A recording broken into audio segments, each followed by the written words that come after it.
Bienvenidos a Creating Results, el podcast donde conversamos con líderes que están transformando el mundo del real estate a través de la innovación, visión y resultados. Hoy me acompaña Adriana Landaverde, una pionera del PropTech con una trayectoria que ha cruzado continentes. Adriana fue de las primeras colaboradoras en Trulia, una de las plataformas que redefinió la búsqueda de propiedades en Estados Unidos. Y hoy desde España lideré a Fábrica Consulting. Ahorita nos va a platicar más de lo que está haciendo en Fábrica y está ayudando pues a muchos startups del sector del real estate a acelerar su camino hacia el product market fit, crecimiento de ingresos y escalabilidad. Vamos a hablar también su experiencia de cómo es trabajar en el corazón de Silicon Valley, las lecciones que ha aplicado hoy en startups en Europa, Latam, y su visión que realmente se necesita para escalar una empresa de PropTech en mercados globales. Bienvenida, Adriana, a este programa. Un gusto tenerte por aquí. ¿Cómo estás? Gracias, Carlos.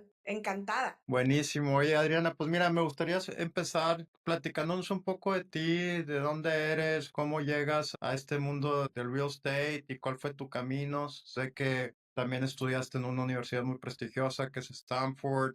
Has tenido varias, exits importantes, como les decimos en este mundo, salidas con compañías, startups. Platícanos un poco toda esta trayectoria que has tenido, qué es lo que más te ha llamado la atención y cómo llegas hasta este punto. Claro, pues la primera pregunta era de dónde soy. Soy originalmente de El Salvador. Tuve gran parte, o sea, mis primeros años, esos años de formación, ¿no? El cole, la uni, me gradué de la universidad y tuve mi primer trabajo. Y mi primer trabajo fue como consultor interno en una aerolínea que en su momento se llamaba TACA, actualmente hizo merge con Avianca, que es la gigante de Colombia, ¿no? Y la verdad ahí aprendí de gente que venía de las grandes consultorías, de Bain, de McKinsey, y nos enseñaron a los locales cómo hacer análisis, cómo hacer presentaciones, cómo hacer un business case. Y lo bonito de ese rol es que estaba en muchas áreas. Estaba en customer service, operaciones, hasta hice como evaluación de la nueva flota. Me permitió ver todos los aspectos del negocio. Lo que me hacía falta de ese rol era que yo hacía sugerencias y alguien más las ejecutaba y quién sabe cuándo y con qué recursos. Entonces sentía que había como poca ownership. Y perdón que de vez en cuando voy metiendo el No, espacio. no, no te preocupes, estamos Em, igual. exacto. Y entonces, pues tenía esa espinita. Y luego, pues metió la obsesión de querer hacer el máster. De hecho, en California no apliqué a ningún máster Ok, Coast y apliqué a Stanford, a Berkeley y en UCLA. Y cuando me aceptaron en Stanford, pues que fue el sueño de mi vida. Fue ahí donde hice el salto para Product Management. Eso fue, la verdad, tuve la suerte de encontrar un rol en Expedia, la agencia de viajes online, que me permitió combinar la experiencia que tenía de viajes y una nueva cosa que iba a aprender, que era Product Management. Entonces, eso es lo que estoy oye, haciendo. Ujú. perdón que te interrumpa ahí. Para los jóvenes que ahorita están preguntándose si un MBA vale la pena, ahorita dijiste que te fuiste a California en lugar del East Coast. ¿Por qué escogiste California? ¿Fue difícil entrar a Stanford? ¿Cómo fue ese proceso? ¿Estudiaste mucho? ¿Eras muy aplicada? Platícanos por ahí. Yo creo que el proceso es difícil, o sea, si ves las tasas de aceptación son unas tasas súper bajas, digamos, de los que aceptan con respecto a lo que aplican. Entonces sí, es muy restrictivo. Yo creo que tenía varias cosas a mi favor, a pesar que en su momento no lo vi, pero yo creo que a diferencia de otras personas que por ejemplo, los asiáticos estudiaron la estrategia para entrar de una manera y yo iba yo solita viendo forums y eso, pero lo que tenía a mi favor y yo creo que es cierto, yo era mujer, había quizás muy pocas mujeres aplicando, eso es que para decirles a las que se están quizás echando para atrás que eso puede ser una carta a su favor. Creo que el background de aerolínea me sirvió. Había muy Okay. pocas personas que habían estado en una industria tan compleja, tan problemática, ¿no? Pero y al final tan necesaria. Creo que también eso me ayudó. y esa como exposición a los diferentes ámbitos del, porque tenía un montón de historia que contar. Y luego en cuanto a mi aplicación, creo que fue tratar de hacerlo lo más genuino posible. De hecho, yo soy amiga de la que ahora es la jefa de admissions. Y le preguntaban, ¿no? En la era de AI que todo el mundo puede hacer su essay inventado y no sé qué, ¿cómo se va a distinguir, no? Y sí, probablemente el ensayo va a costar resaltar. Y es ahí donde al final las historias de uno solo son propias. AI puede Claro, decir claro, 1500 cosas, pero con autenticidad, si muestras tus historias de dónde vienes, tu familia, cómo te influyó, la crisis, tantas crisis que hemos vivido en Latinoamérica, ¿no? ¿Cómo te influyen esas para bien o cómo utilizas tu tiempo para mejorar tu entorno? O sea, la idea es contar tus historias y que a la hora de la entrevista, si tienes suerte, que transpiren, ¿no? La autenticidad. claro. En cuanto a estudiar, pues mira, hay que estudiar un montón de tiempo para el famoso GMAT, que la verdad creo que es, Sí, es un es al desgastante. final. Es un filtro que no nos podemos evitar, pero aparte de eso, yo creo que hay que prestarle mucha atención a que los ensayos, leerlos, enseñárselo a gente, a mentores, a gente que y también es eso, perdón, que se me olvidó mencionar, mi jefe era un mentor para mí y era exalumno de Stanford. Entonces eso me ayudó un montón tener esa perspectiva. Por tanto, creo que es importante conectar con gente que te pueda ayudar a entender un poco cómo leería mis ensayos alguien que ya ha estado ahí. Que ahorita que hablas del mentor, o sea, esto fue un mentor que tú tenías en tu trabajo El antes de trabajo, entrar a, ok, y es algo que consultores. recomiendas, es algo Sí, que total. recomiendas mucho. Yo creo que eso fue él me ayudó, digamos, él me leía los ensayos, me decía, aquí deberías hablar un poco más de esto. Tenía el privilegio, ¿no? Que él sabía los proyectos en los que yo había trabajado, ¿no? Y me podía decir, pues en este caso podrías hablar más de este proyecto o de esta situación más que esta y añadir esta información. Pero yo creo que yo, por ejemplo, yo considero que si me viene alguien de Latinoamérica y me dice, mira, quiero aplicar a Stanford, ¿me podría ayudar con los ensayos? Siempre y cuando tenga el tiempo, bienvenido sea, porque la verdad a mí me interesa, ¿no? Que haya más gente representando nuestros países. Oye, y bueno, y luego llegas a Stanford y que es como un sueño el campus y todo, cómo te sientes en el campus y cuando llegas, conocías Bueno, gente? síndrome del impostor hasta la N potencia, pero cuando ya vas conociendo, ves como, me acuerdo en una clase que me comenzó a decir el profesor, o sea, sin que nunca yo lo haya conocido, pero me decía, tú que has estado en la aerolínea, ¿no? Entonces te vas dando cuenta que hay gente que se prepara para la clase, que conoce de ti, que da el espacio para que la gente se exprese de lo que ha hecho antes del máster y ahí poco a poco fui diciendo, pues mira, me estoy codo con codo con otros que son buenos, pero voy saliendo adelante, ¿no? Y creo que entonces fue inevitable, o sea, me contagié de la fiebre de tecnología, quería entrar de alguna manera sabiendo que yo no tenía conocimiento de software, ¿no? De ingeniera de software. Pero fue a raíz de eso que busqué Product Management. Sí que es verdad que en su momento Google no me habría contratado porque Google buscaba a un perfil de ingeniería de software y era algo que yo no tenía. Pero sí otras empresas y en este caso Expedia, por tener el background de viajes, fue que me dio el chance para aprender Product Management. Y tenían también este tipo de Product Management, era más comercial, más enfocado a necesidades del cliente, no necesariamente tener que codear, ¿no? ¿Y en dónde estaba, para el contexto, dónde estaba el mundo en ese momento? O sea, ¿dónde estaba Silicon Valley, Google, Apple, todo esto en ese entonces? Facebook, yo me acuerdo que la primera request de Facebook fue uno de los que iban a ser mis compañeros. Yo creo que él fue el que me invitó a Facebook. En algún momento se lo debería, se lo debería preguntar. Eso fue en el 2007. Entonces Facebook recién nacido. Y día tenía estaba muy metido en el área de vuelos, pero quería crecer más en hoteles, quería crecer más en otros verticales, ¿no? Entonces estaba como expandiendo su negocio.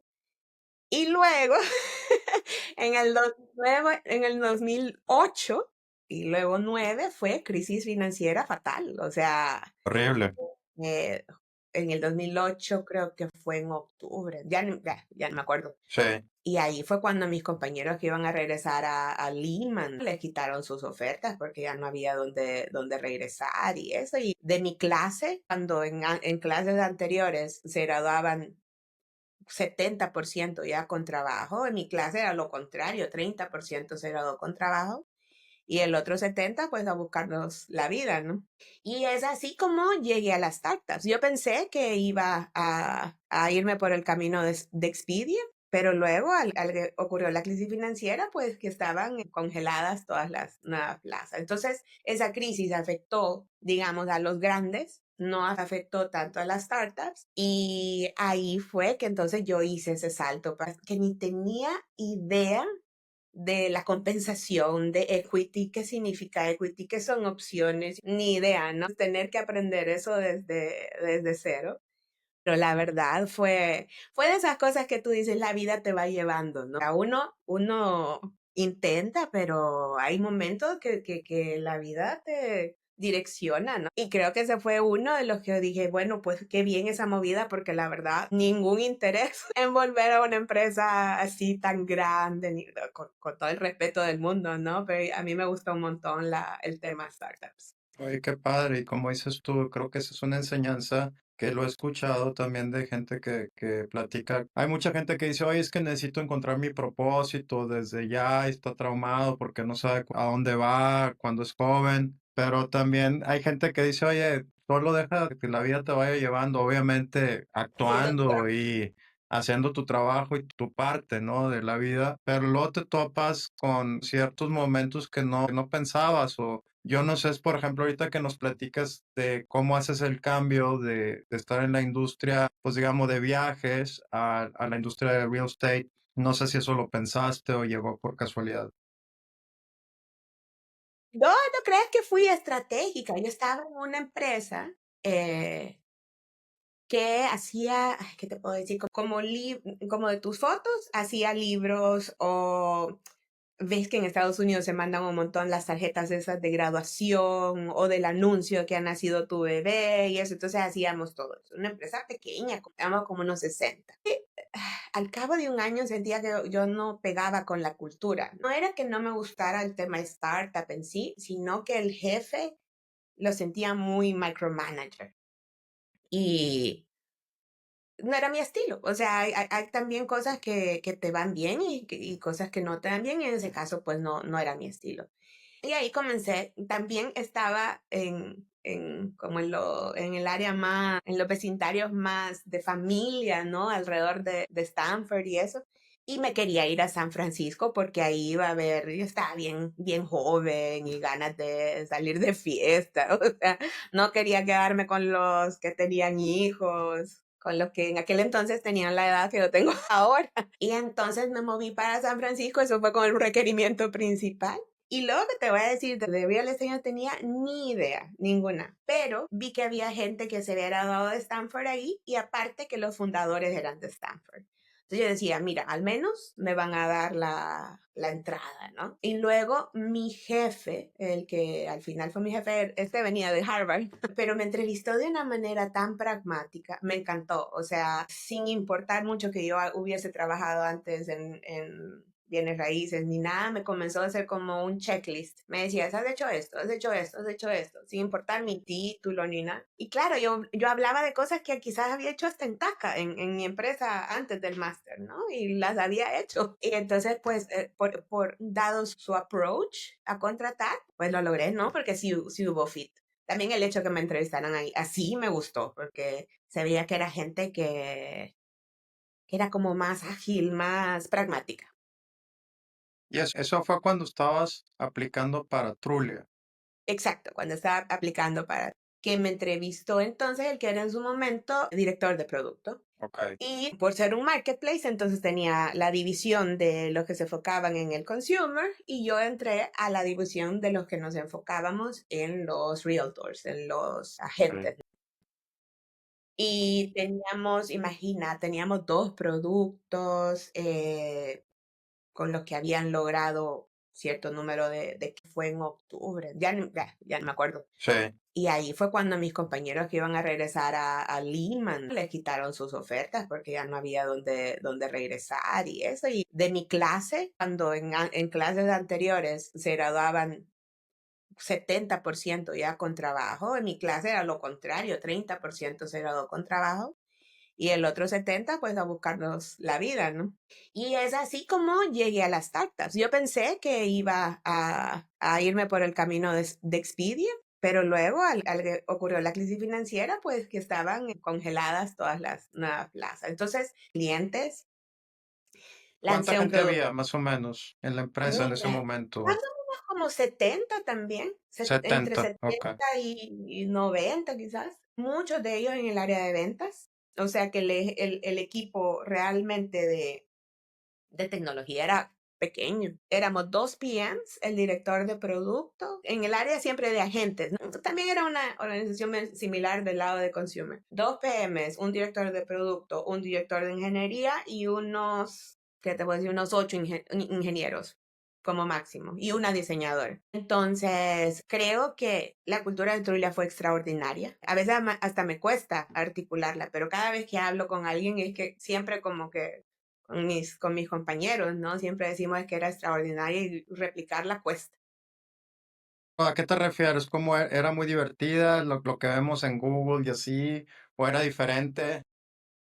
No teníamos en su momento los recursos para tener almuerzo gratis, no sé qué, pero no era eso, ¿sabes? Que era como, bueno, literal y figurativo, sudar la camiseta. Por ejemplo, era arremangarte, hacer tu trabajo, divertirte en el proceso, no tomarte muy en serio, pero generar resultados. Y si no estamos generando resultados, es entender el por qué y sin andar culpando, sino entender el por qué y cómo lo vamos a hacer mejor antes, después, perdón.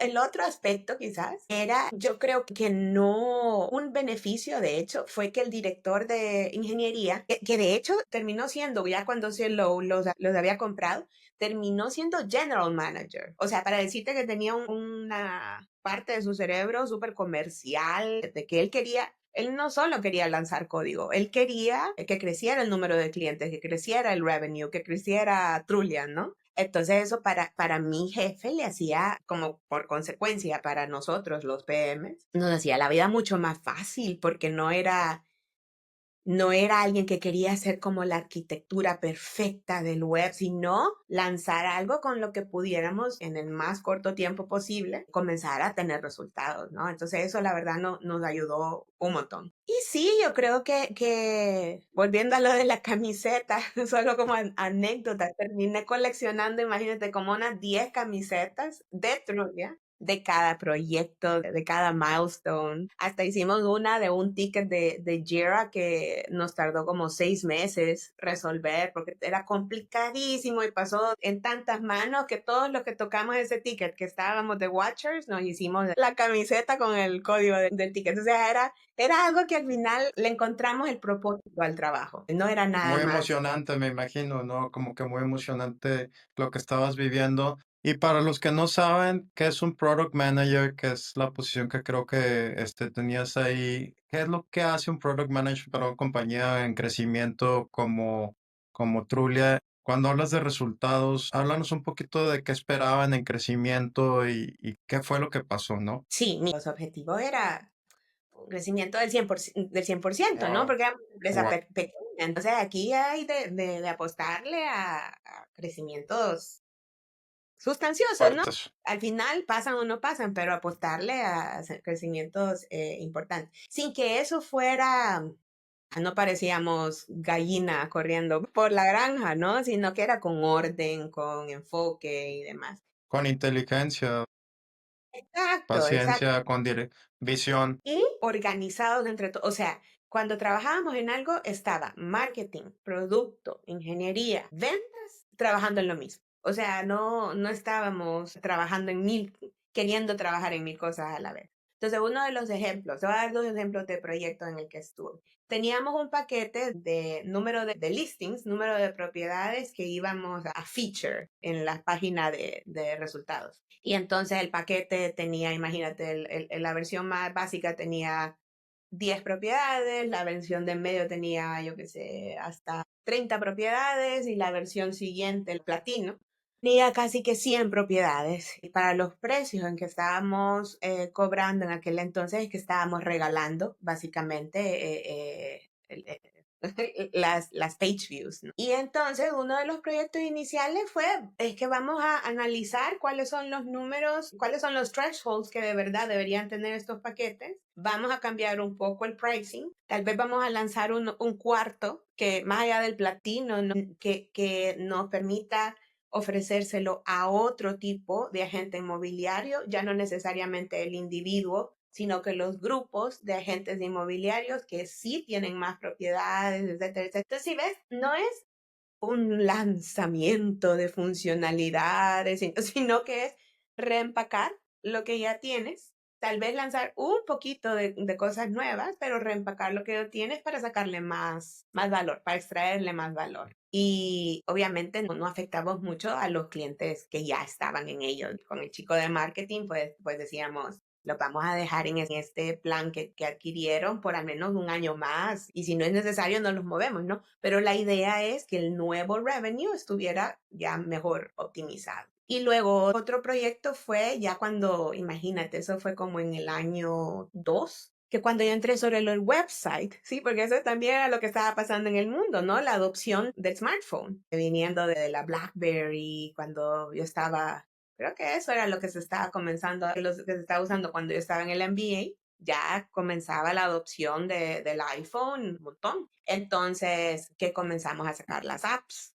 Y al sacar las apps, pues era una nueva fuente de tráfico de consumidores, probablemente consumidores hasta quizás un poco más serios, porque igual te mandan un contacto cuando ya están enfrente de la propiedad que quieren ver o qué sé yo, un perfil diferente, tal vez más modernizado en su momento, ¿no? No el que está viendo el website, sino que el que está on the go viendo el móvil. Entonces, ¿cuál es el producto que le vamos a lanzar a ellos para que se pongan en contacto con los agentes inmobiliarios, ¿no? Y entonces ahí pues trabajar con una nueva tecnología, cómo lo vamos a mostrar, el botón de contactar, si están buscando en el mapa o se van moviendo en el mapa, porque los agentes en Estados Unidos trabajan por código postal, ¿no? Son muy específicos de un código postal. Entonces, a medida, imagínate que tú mueves en el mapa las propiedades que estás buscando, también tienes que cambiar los agentes que muestras, en fin. Entonces, como definir toda esa experiencia con el objetivo de darle más leads a los agentes inmobiliarios. Por consiguiente, pagarán más, ¿no? Entonces, los resultados son al final cómo lo que tú le ofreces a los agentes inmobiliarios les aporta a ellos valor para que gasten más de su presupuesto contigo, básicamente. Y eso es lo que hace un product manager, o sea, siempre ver cómo ir mejorando la solución que se ofrece con todas estas nuevas ideas que se implementan con un equipo de tecnología atrás, etcétera. Para mí es lo que debería, no necesariamente lo que hace, pero lo que debería es ver, vale, imagínate, tenemos el goal de llegar a 100 y estamos en el baseline ahora de 20.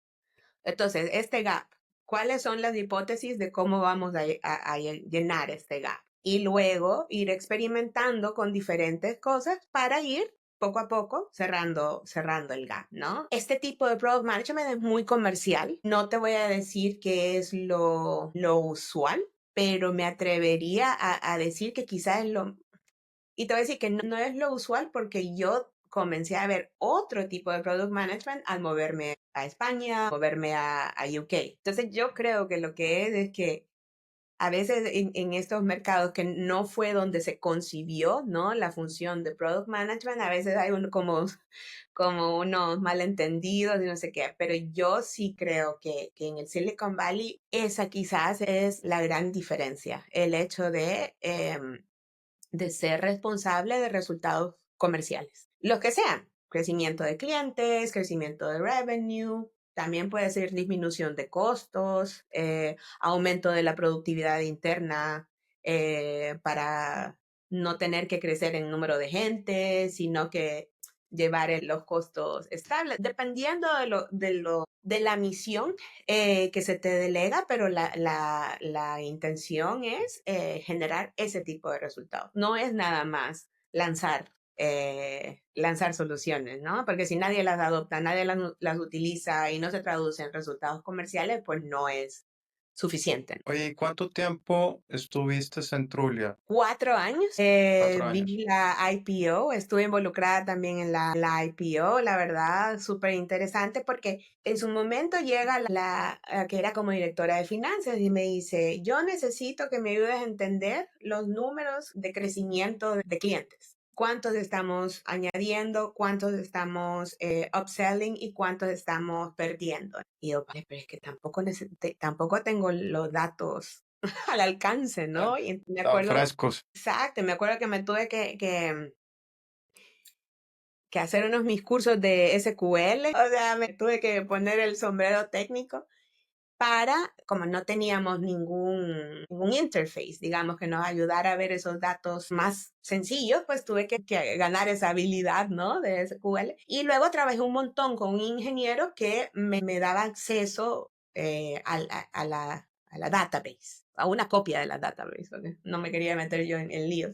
Y entonces ahí más o menos me decía, estas son las tablas, eso es lo que puedes ir viendo en esta, y esto es lo que ves en esta, y cómo las unes, y no sé qué. Entonces hice todo ese análisis y ese fue como el precedente del modelo de proyecciones, del crecimiento de clientes. Vimos que teníamos un número de cancelaciones importantes y ahí fue como me pusieron a mí encargada de minimizar la cantidad de cancelaciones. Y es que eso de cara al IPO era crítico porque la narrativa tenía que ser, tenemos un crecimiento sostenible, no es un crecimiento que solo le vamos a ir metiendo gastos de marketing y aumentando el cost of acquisition, sino que es un crecimiento que estamos adquiriendo clientes, se quedan, generan más resultados o generan más revenue y se quedan por más tiempo, ¿no? Reducen la probabilidad de cancelar.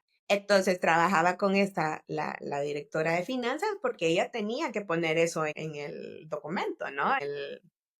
Lo que le llamaban el roadshow, que iban el CEO, el COO y el CFO. Y entonces esto es algo que ellos tenían que ir bien claros para defenderlo a la hora de que los inversionistas les hicieran las preguntas complicadas. Oye, y a ver, platícame, pasan de 70 personas a un IPO en 4 años. Sí, yo creo que la empresa comenzó antes, ¿no? De lo Sí, que yo me uní, pero sí, imagina, yo me uní en 2010, en 2012 fue el IPO. En aquel entonces ya teníamos quizás, no sé, te puedo decir que quizás éramos unos 300, más o menos. y el IPO, ¿cuánto valoró la compañía cuando salen al mercado? Más o Mira, menos, yo creo que no creo que era unicornio, pero tampoco creo que fue poco. Te mentiría. Si puedo, pero bueno, millones, millones de dólares. claro, millones. Yo creo que 200 quizás. Y Te debo luego el dato más. a ti ya no te toca la compra de Silo, ok.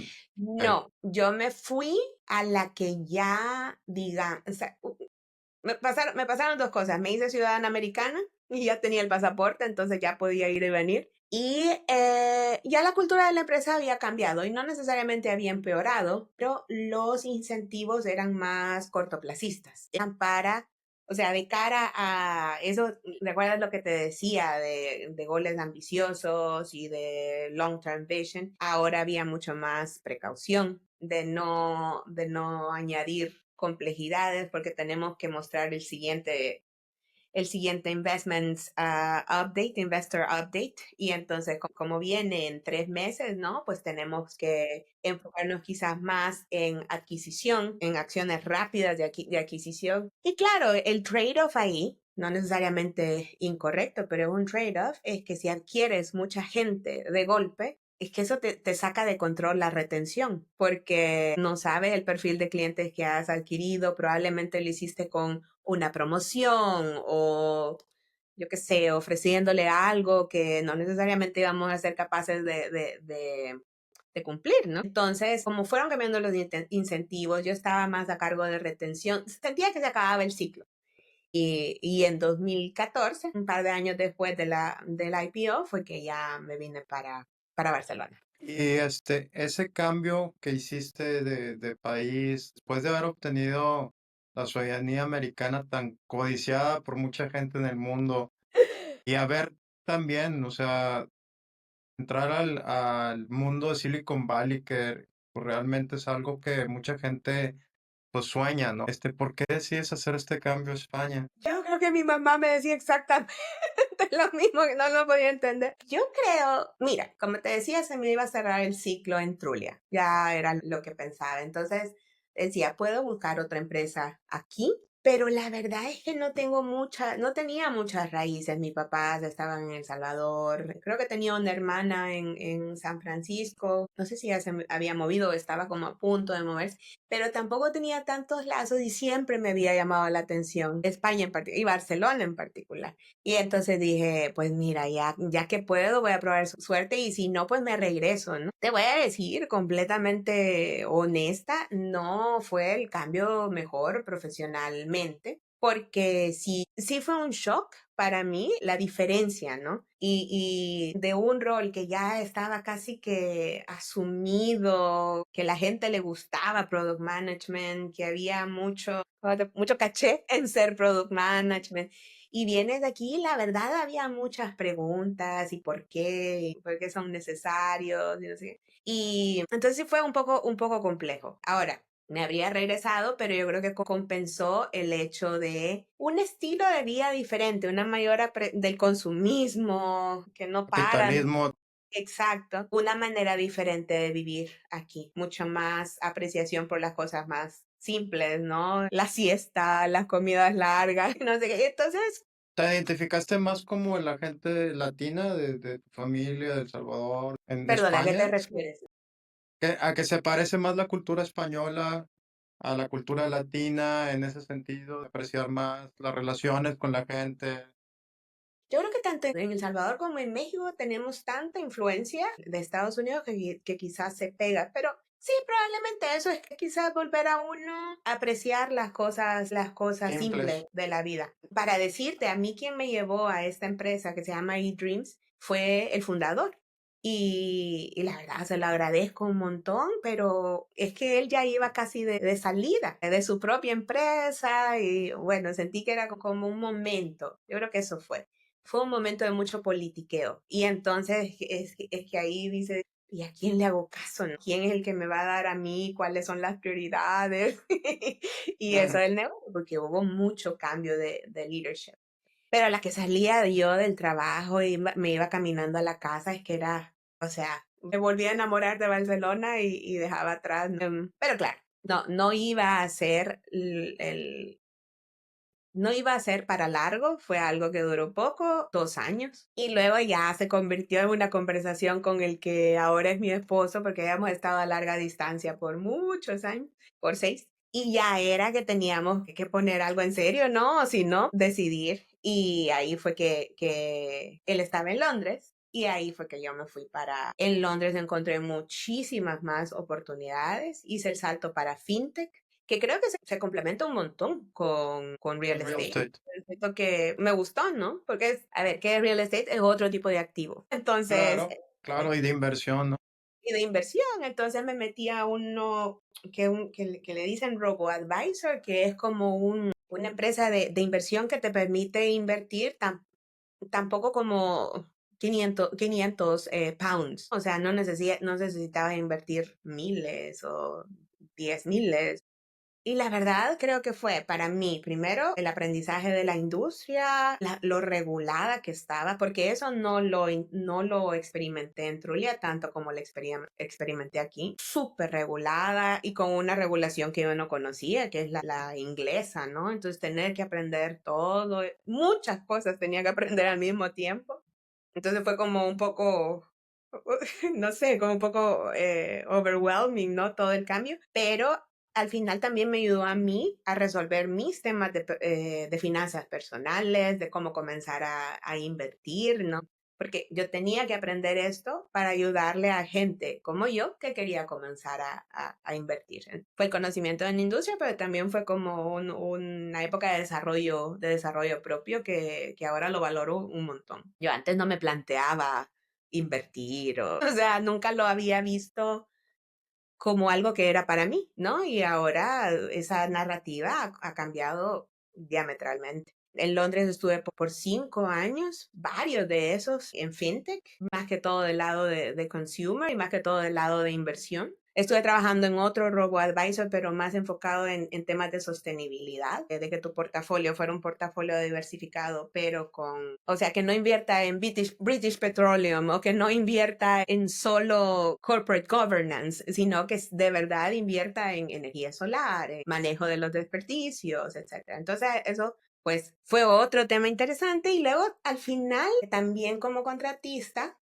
y ya te puedo hablar ya del salto a contratista, también trabajé con una chica y ahí fue como la conjunción de property y fintech, porque ella quería hacer un modelo de fractional property investment para mujeres. Entonces era una propuesta, para mí me parece súper interesante, porque la hipótesis de ella es las mujeres necesitan como activos más tangibles, por tanto entienden mejor bienes raíces que un ESG, o perdón, un ETF para comenzar. Entonces, lo que ella quería era, en lugar de mostrar un reporte de todos los activos que están metidos en un ETF y no sé qué, dar un reporte del edificio comercial, cuántos son los locales que tiene, etcétera, como un activo más, como te decía, más fácil de entender. Y entonces estuve trabajando con ella en eso y la verdad, como te digo, encontré mucho overlap entre fintech y proptech al final. No, buenísimo. Y ahorita estás con tu propia empresa de fábrica, ¿no? Platícanos Sí. qué estás haciendo, cómo llegaste ahí y cómo estás ayudando al ecosistema emprendedor. Sí, pues mira, me di cuenta que trabajar full time en startups es una movida arriesgada porque depende mucho de la cultura, del conocimiento, hasta de la personalidad de los fundadores. Y sobre todo en estos tiempos, o sea, yo creo que un momento que realicé, que tuve una epifanía es que en estos tiempos trabajar para una empresa no es necesariamente estabilidad. No son los tiempos de nuestros papás que pasaban años trabajando en un banco, ¿no? O trabajando en una empresa de telecomunicaciones. Ya no, o sea, con tantos layoffs, con tantos cambios, crisis financieras y demás, la estabilidad para mí es una ilusión. Todavía más riesgo cuando lo ves desde el tema de entonces, lo que quería hacer era, mira, quiero seguir ayudando, quiero seguir trabajando en startups, me emociona un montón comenzar el 0 a 1, ¿no? Hablar con clientes, mostrarles la primera versión, les gusta o no les gusta, si no ir haciendo cambios, todo eso, la verdad me encanta. Pero prefiero hacerlo con varios, o sea, prefiero establecer distancia, enseñarles, ayudarles, Darles también una perspectiva distinta y de toda tu experiencia adquirida, ¿no? como acelerar, digamos, un poco el conocimiento. Decir, mira, yo en este caso habría hecho esto, esto y esto. Casi que vuelvo un poco, ¿te acuerdas que te decía que trabajaba como consultora cuando estaba en TACA? Pero sí que siento que por estar trabajando no para una empresa tan grande, sino con emprendedores, tengo muchísimo más chance de influenciar el producto final. Y al final es una apuesta en mí misma. O sea, si le estaba apostando tanto tiempo a otros empleadores y no sé qué, prefiero apostar ahora en mí, en lo que puedo lograr. He tenido que aprender un montón, más que todo, a venderme a mí misma, a vender mis servicios, ¿no? Que es algo que como product manager no practicas. O sea, siempre se lo dejas al de ventas, al de marketing. Pero ahora lo tengo que hacer yo, o sea, tengo que hacer todo yo. Pero me gusta, siento que es una época, sobre todo ahora que tenemos tantas herramientas y con la adopción de inteligencia artificial, lo que antes se hacía en un semestre se puede hacer ahora en semanas, ¿no? Entonces hay tanto potencial de ayudar y de acelerar y de eso. Y la verdad, sobre todo, pues creo que es mi momento también de tratar de un poco volver a mis raíces, de volver a estar conectada con Latinoamérica, y ahora que estoy trabajando con los chicos de Propi que estuvieron en el cohort del año pasado en Reach. No sé, siento que estoy como que ya vuelvo a reconectar, ¿no? Como que estoy volviendo, me da excusas para volver de vez en cuando a terruño y sigo también con clientes locales, pero veo ahí una oportunidad de seguir generando impacto sin tener que poner todos los huevos en una canasta, ¿no? Yo creo que es lo que ahora se llama un portfolio career, de ir diversificando tus diferentes fuentes de ingreso.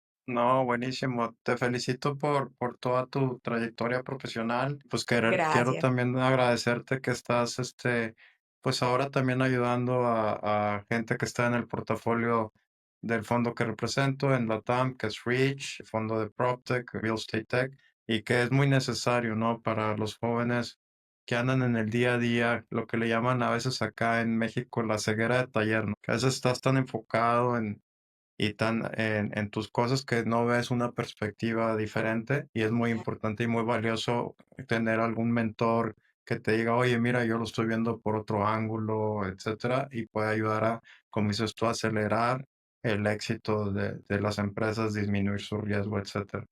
Adriana, pues Sí. se nos acaba el tiempo. Gracias por participar en este podcast. ¿Cómo puede la gente contactarte? Si nos puedes dar un poquito de tu social media o de tu email, ¿cómo puede saber la gente de ti? Pues mi email igual se va a perder en lo que digo, pero Sí, es adrila@gmail.com, pero o- LinkedIn es LinkedIn, ¿verdad? LinkedIn todo el tiempo, una manera de conectar y sí, en lo que les pueda ayudar. Yo, o sea, para mí en este momento de inteligencia artificial hay que utilizar todas las herramientas para que el primer producto que saques no te tome lo que tomaba cuando yo comencé a ser product manager. O sea, de hecho debería ser con nada de código o con muy poco código la primera versión de lo que haces. Esa sería la inquietud que me gustaría dejar, ¿no? No pensar que uno tiene que contratar, porque esas al final son barreras de entrada, ¿no? Entonces, esta era, las barreras de entrada son muy bajas para poder comenzar.